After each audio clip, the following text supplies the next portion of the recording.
Buenas tardes. Gracias por conectarse hoy, 28 de febrero, al séptimo Congreso Multidisciplinario de Ciencia Latina.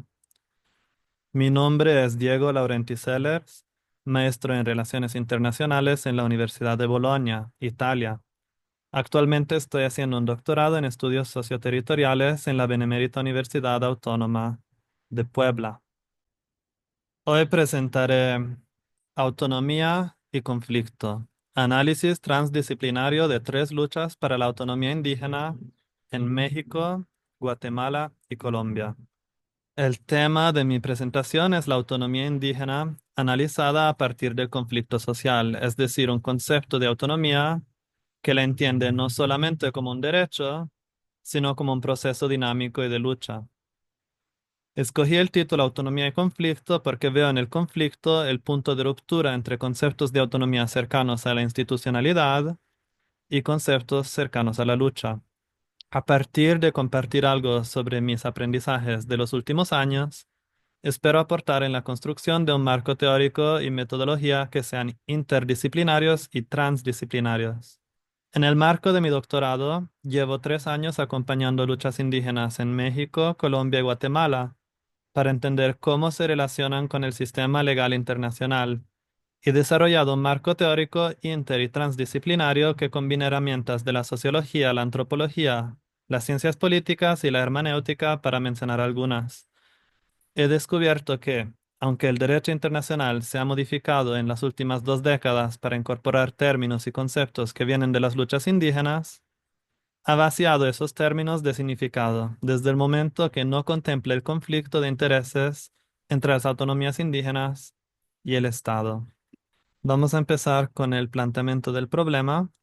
Desde el 2007, la autonomía indígena ha sido reconocida por la Asamblea General de las Naciones Unidas como derecho colectivo de los pueblos indígenas y se ha ulteriormente popularizado en una variedad de documentos que se han publicado los últimos 5 años. Pero en la práctica, los procesos reales de autonomía se ven amenazados por procesos de violencia y despojo. En esta diapositiva se ven los niveles del problema, que incluyen cuestiones simbólicas y discursivas por fuera, cuestiones territoriales en el medio y al nivel interno, indicadores de violencia y exclusión, o sea, cuestiones de pobreza, criminalización, etcétera. Entonces, comparando documentos de las Naciones Unidas con las declaraciones de tres movimientos sociales, fui observando que usan las mismas palabras como autonomía, consulta previa y diálogo intercultural para hablar de cosas muy diferentes. Es así que escogí adaptar una perspectiva interdisciplinaria y transdisciplinaria para analizar de dónde surgen estas diferencias y cuáles son sus implicaciones. Para entender los textos legales hice uso de herramientas del derecho internacional, pero también de la hermenéutica, del análisis de discurso, la antropología y la filosofía. Para entender las problemáticas socioterritoriales afectadas por los discursos, hice uso de herramientas de sociología, de las ciencias políticas y de las relaciones internacionales, entre otras. Vamos a mirar la justificación del estudio. Entonces, a partir de un marco epistémico y teórico híbrido interdisciplinario, se pueden generar herramientas para entender los retos con que se enfrenta la autonomía. Estas herramientas pueden ayudar en la construcción de procesos autonómicos y sirven para identificar políticas públicas que, aun usando terminología autonomista, no aportan a la autonomía.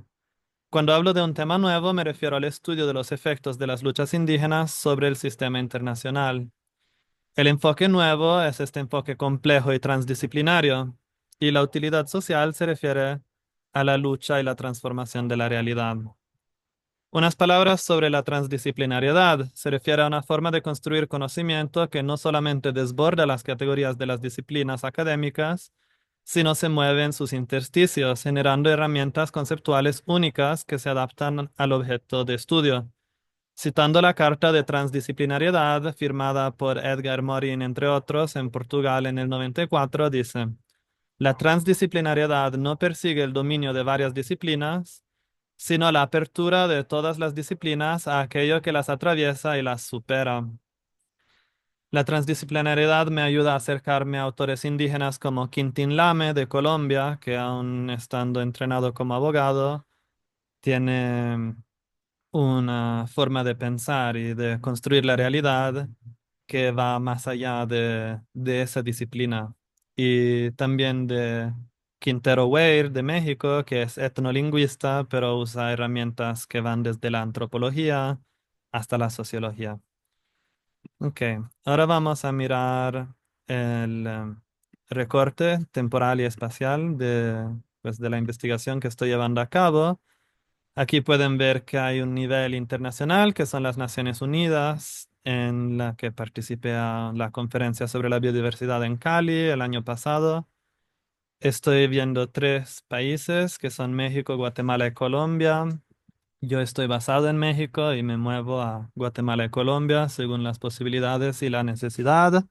En México me estoy enfocando sobre todo en Puebla y Chiapas. En Guatemala me estoy enfocando en zonas donde se mueve la organización Codeca, que están en las tierras altas y en la costa del Pacífico.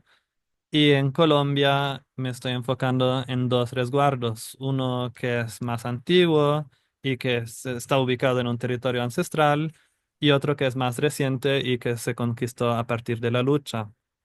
Entonces, estamos viendo por un lado este espacio global que es parcialmente desprendido de los lugares donde se ubican sus oficinas, que son las Naciones Unidas.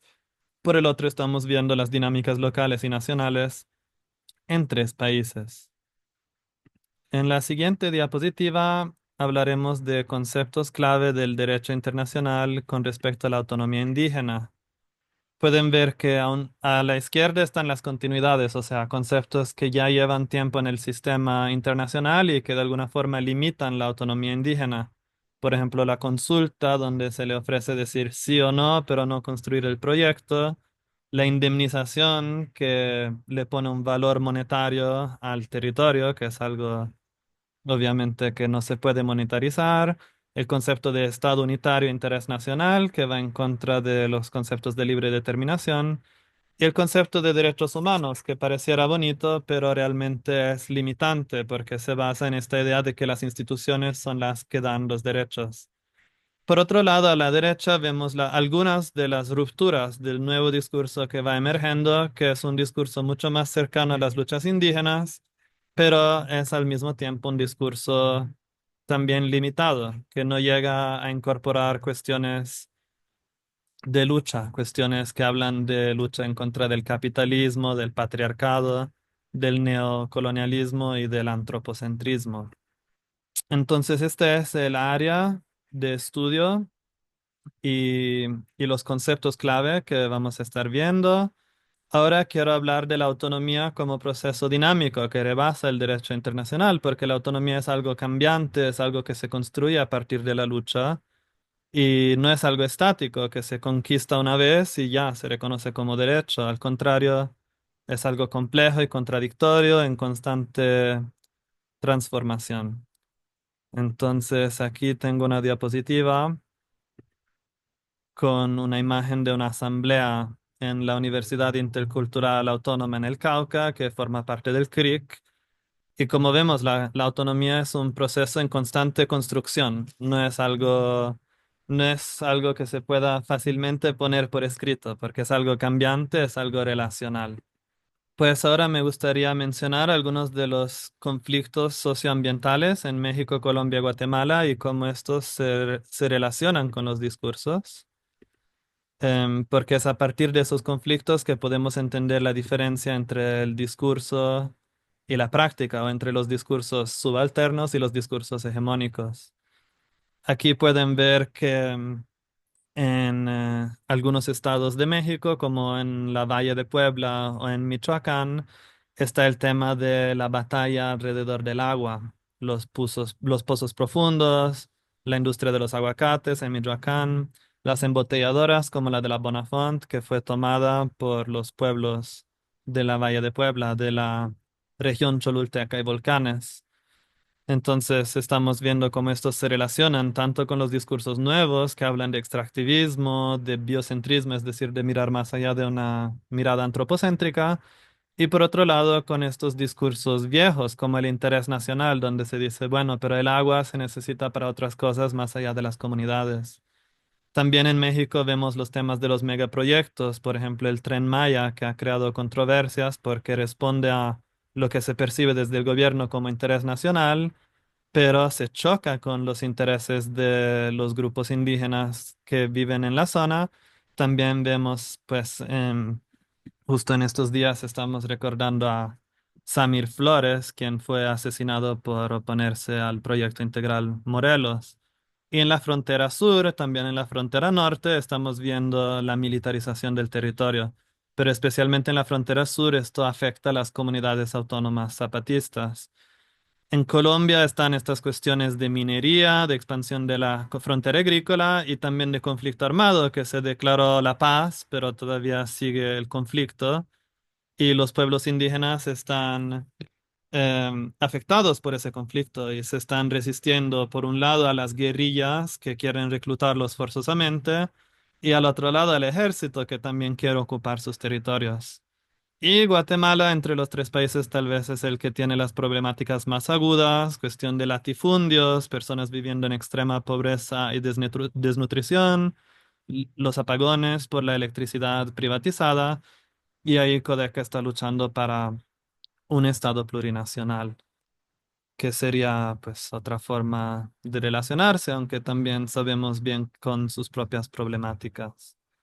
Ahora ya llegando a las últimas dos diapositivas, quiero comparar eh, ya en el contexto de estas problemáticas socioterritoriales que vimos, quiero comparar lo que son los discursos de las luchas con los discursos de las Naciones Unidas. Y hice esta diapositiva para mostrar la diferencia entre una visión liberal, que es una visión institucional, que imagina un diálogo entre las instituciones y los pueblos, y por otro lado, una visión crítica que imagina un conflicto entre un sistema internacional capitalista colonial y pueblos que están en la lucha para construir su autonomía. Entonces, ambas visiones se basan en los mismos hechos observables: desnutrición, represión, migración, pero entienden de forma muy distinta la causa de estos problemas y también su solución.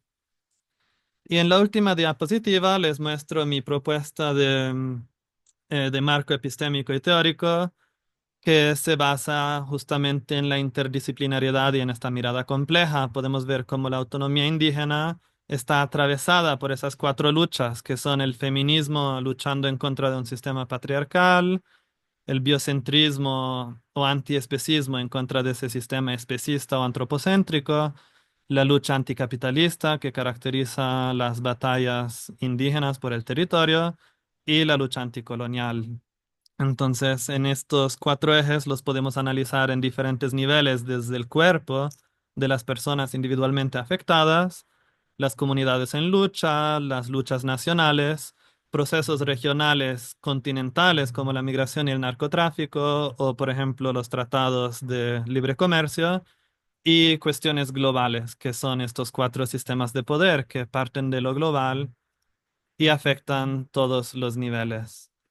Pues esto es todo por el momento. Espero que mi breve presentación haya aportado a la comprensión del tema de la autonomía indígena en el sistema internacional y que haya generado interés en las metodologías interdisciplinarias y transdisciplinarias. Estaré a la orden para responder a sus preguntas. Para terminar, les compartiré algunos enlaces que podrían ser de interés.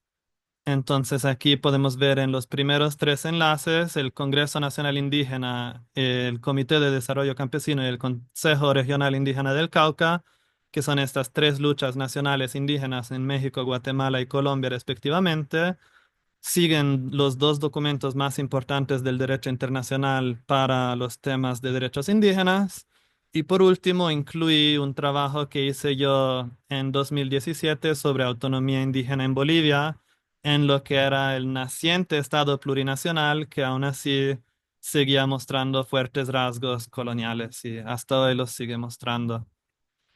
Entonces, mis agradecimientos justamente son a estas tres organizaciones. Aquí puedes ver el logo del CNI a la izquierda, del CRIC en el medio y de CODEC a la derecha.